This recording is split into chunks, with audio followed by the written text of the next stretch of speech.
Hey guys, today I'm going to tell you how to fix your payment method is not valid in this store on any iPhone.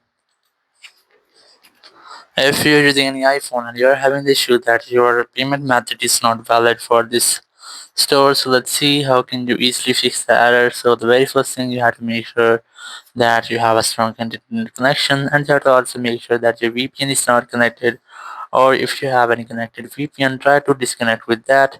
And once you have disconnected your VPN, you just have to open up your app store, and here simply tap on your profile or account in the top right corner, then tap on your Apple ID, and here you just have to wait for it, and you will get the option of manage payments like that.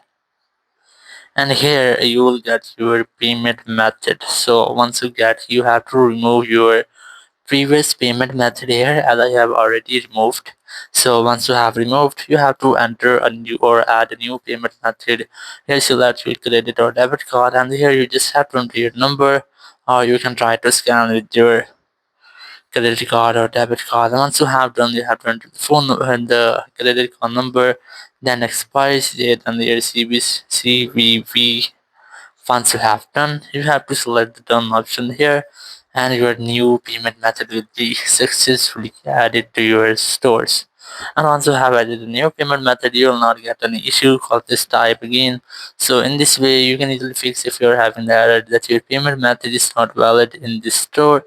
Thank you very much for watching the video. Until next video, bye bye.